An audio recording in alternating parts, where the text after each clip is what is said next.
Now, one of the biggest problems for e-commerce brands is none other than profit margin. Now, you might not believe this, but you can literally Google it right now. The average profit margin for e-commerce brands, and this is net profit margin, is about 10%. So in this video, I'm going to show you how we fix this for businesses, right? And how we take them from sub 1% conversion rates to 3, 4, 5, and even 6%. And what it's going to allow you to do is with the same amount of traffic, so by spending the same amount of ads, right, you're going to get more conversions, meaning your profit margins are going to skyrocket. So to improve your conversion rate, what I'm going to do is I'm going to go over 5 examples of CRO being done to product pages, so you can go ahead, take some of these ideas and maybe implement them yourself. Now the first one we're going to start with is going to be Zelens, if that's how you pronounce it. But as you can see, I've numbered it here, right? So this is their original website, and this is just a mock-up design that I've done, right? So I'm bringing this in closer just so you can see better. But firstly, we have a smaller navigation. As you can see in the first one, this section here is big for no reason, right? And it's just taking up screen real estate. And if you actually look at your store's analytics,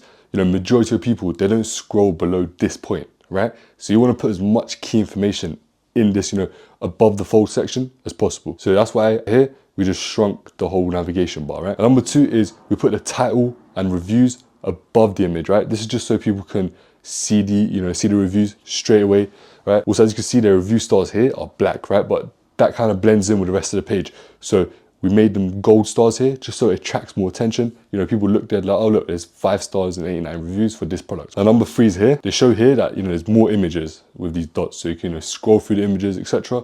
So what I done is firstly make the images smaller, right? That way it doesn't cover up as much real estate, and you also want to make sure that your images are square.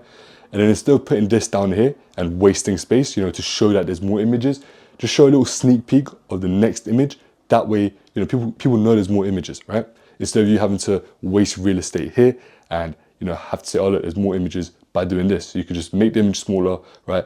Show a sneak peek of the next image just so people are aware that there's more images. And number 4 is I just put a bit of text or unique selling points or features on top of the product image. Now, a lot of people, right, they'd rather scroll through the product images rather than across the page. So if you have anything that's key, like for example here, dermatologist tested, if that's something that's key and your customers, they care about it, put it on the product images. Sometimes what we do is we even put customer testimonials within one of the product images, right? And that works quite well. So as you can see here, they don't really have much apart from the name and the reviews, right? And the quantity selector.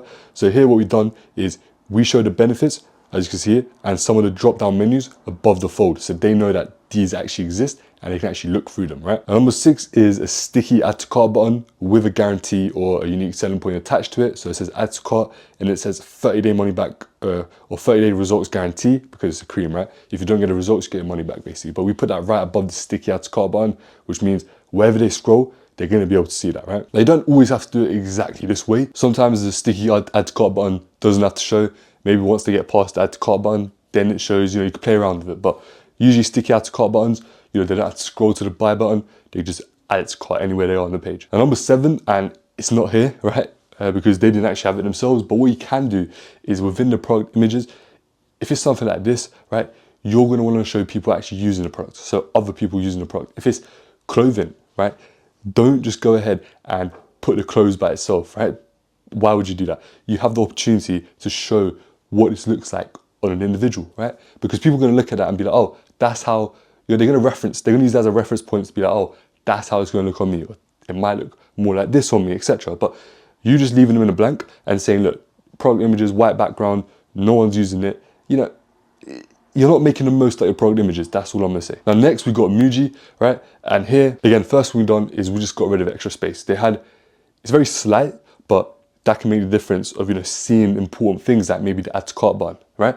So slight extra gaps there, we decided to get rid of. I actually think, this looks better. Sometimes having bigger gaps is going to look better, but I think in this example, I think that actually looks better anyway. Number 2, right, is they have thumbnails right below here, and it's just taking up, extra space for no reason, right? Now what you can do is you can either use the previous example I gave where you make the image smaller and you have the sneak peek of the next image. You can do that, but maybe for clothing, you want to show each angle so people can look at it like this. So I think maybe for clothing, doing it this way is better. So as you can see, we push the image to the left a little bit and we put the product thumbnails on the right side, saving a bunch of space so we can actually show more important information, right, higher up above the fold so more people can see it. Because as I mentioned, based off, data that we've got from clients, only about maybe 20%, 10-20% of people are gonna scroll below this point, right? Check your own data just to verify, right? But that means this is what majority, like what 80 to 90% of people,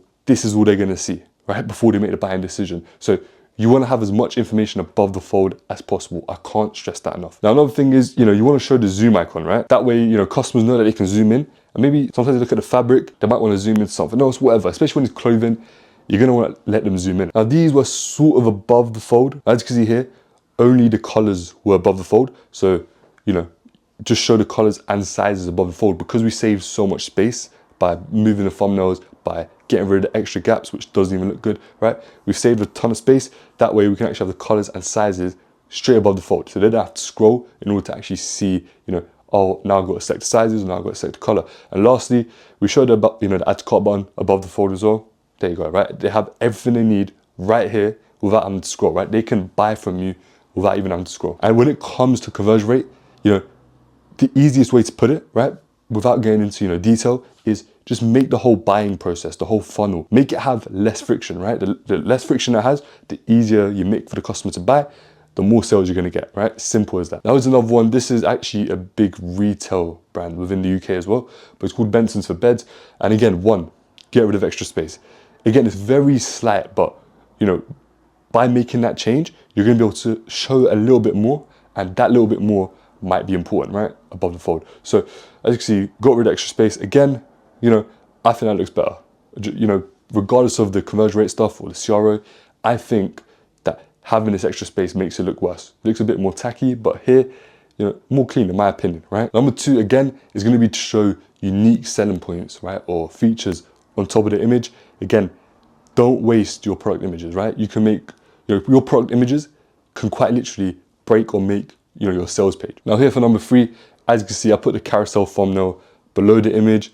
The image isn't really square, it's kind of rectangle. So there's a bit of space. Now, if you wanted to, you could put these thumbnails on the right, but as you can see in this example, they don't even have thumbnails, right? And because they're looking at beds, and you can see some of the features and stuff here, right? You're gonna want to show them as thumbnails rather than just letting people know that, oh, look, there's more images, right? This is gonna be a lot better because you're trying to show off the bed. And this is a decently high ticket product. It's not like a 10, 20 or $30 product, right? It's £369. But again, as I said, you can have these thumbnails here. You can push the image to the left and have them on the right or maybe on the left, up to you. Doesn't really matter. The point is just to show that there's more product images and previewing what those product images are. Now, another thing is, this is a high ticket product, as I mentioned. So what is the point of putting 99p or 99 cents, whatever your currency is, right?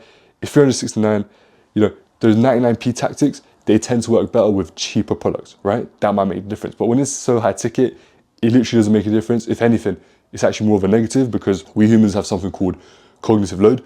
And, we've actually tested this. We've seen tests on this as well, where having extra numbers or extra characters in the pricing, it overloads the cognitive load a slight bit more, meaning that you could actually get less conversions from just having more numbers or more characters in your pricing, or just more text or more stuff across your product page. So you want to have everything you need, but keep it to a minimum and keep it simple. You don't want to just throw everything you have onto a product page. That doesn't work either. But just getting rid of these and just put in 369, right? Without the decimal point. Sometimes, the studies have even shown that removing the pound sign or the currency sign could actually, mean that the cognitive load is used up that slight bit less, meaning you might actually get more conversions. But I wouldn't take it that far. But as I said, this is a high ticket product. I think the cons way outweigh, having the 99p, the pros of having the 99p. Now, another thing, right, around the same area, it's going to be, instead of saying, or nothing, right, they just put 369 and then 589 crossed out. Now, that's good, but people are going to have to do the math of how much they're actually saving.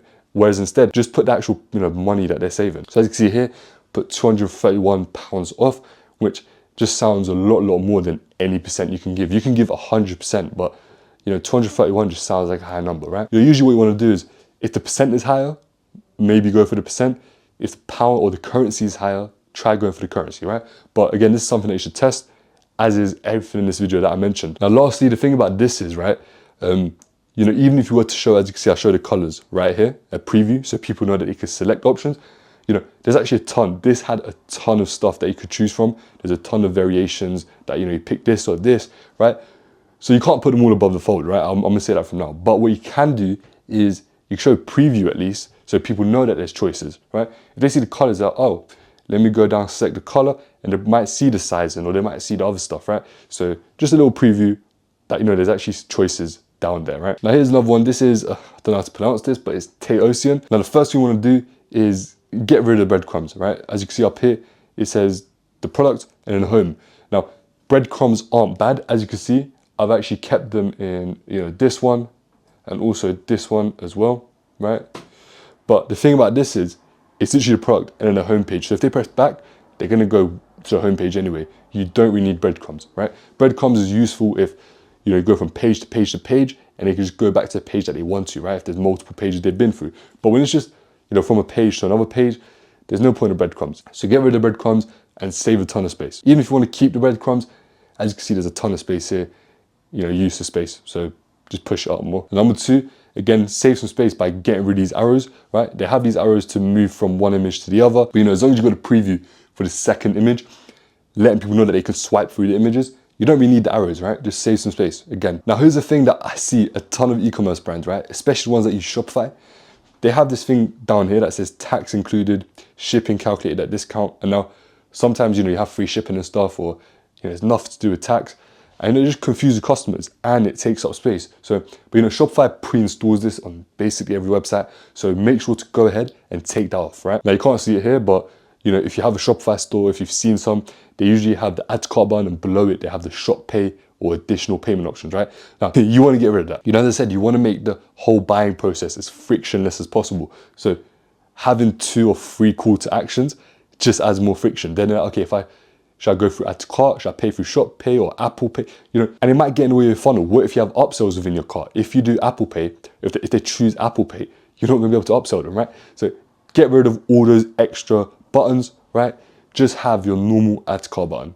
That's it. Now I think I mixed these up, but number 5 should be number 4. And it's just having a unique selling point or few unique selling points or guarantees above that add to cart button. So just before they buy, they see that, oh, look, there's this. And as you can see here, this should be swiping along. So it should be this and then maybe another unique selling point. It just goes through them, right? Now, another thing is, I'm pretty sure their button blended into their website. So the button looks something like these color selectors, right? And it just blends in. Now, you don't want that, right? You want them to know by just going on your website what the next step is. You know, what button they need to press to go to the next step. So have a color or, you know, in some way, make sure that your add to cart button, right, is distinct, right? There's something different about it, so it catches people's attention compared to the rest of, you know, the stuff on your website. So as you can see here, made the color of the button slight blue, I guess, sort of like the banner up there. Doing this is, again, it's going to draw people's attention to that. So that, oh, look, if I press this, you know, it's going to take me to the next step. And on that point, you know, throughout the whole funnel, you want to make sure that, you know, the button that takes them to the next step of the buying process is the same color, just so there's a bit of, you know, familiarity throughout the whole funnel. Now, finally, number 6 is going to be just having payment icons below the add to cart button. You know, especially if you're a new brand or, you know, this is a cold audience, they haven't really heard about your brand, they haven't bought anything, right? The extra little bit of trust, you know, always helps. Now here we have OcuShield, and firstly, right, before we even get onto anything, this website has way too many colors, right? Way too many. So you got yellow, you got orange, you got blue, you got white, you got black, you got red, you got yellow again for the stars, you know, orange I should say, right? There's yellow here and then orange. So what's that, 4 or 5 colors? It's way too much, right? You want to stick to, if you can, 2, maybe a max of 3, but once you start going above 3, you know, it just gets worse. You know, the whole website just is too much for your visitors, right? So the next thing is, you know, going to be a thinner announcement banner. As you see, also have an offer on there, right? So the offer here is there's free shipping on orders over 45, right? Whereas here they just had their reviews and nothing else, right? You can still have your reviews maybe and then put the offer as well. Now again, we have the same issue here with the breadcrumbs. It's just one page. So if they press back, they get to home anyway, or if they press the breadcrumbs, it's just home to product page. So again, save space and just get rid of it. Now, as you see here, remember what I said about cognitive load, right? Having all these bullet points, you know, just a bunch of text, I can guarantee you no one's going to read it. 99% of customers are going to see that. They're probably going to skim it anyway. So why don't you just make it skimmable and have icons to make it more visual as well, right? So instead of having these long bullet points, just have shorter graphic icons with 1 or 2 words next to each, right? And that's it. Gets the same point across, even better, because I can guarantee you, majority of your customers are going to read these or see these and be able to skim it easily and understand, rather than go through these, right? Maybe 1 out of 100 customers might read all this, you know, but maybe 99 out of 100 customers are probably going to read these. So keep that in mind. And if you have this going on anywhere else, trust me, instead of having large bodies of text, if you can just break it into something small like this, I'd always opt for that instead, right? Especially nowadays with TikTok brain, right? Not a lot of people have the attention span to read something that long. Number 4, right? It's a little touch here, and that is having the review carousel show above the fold, right?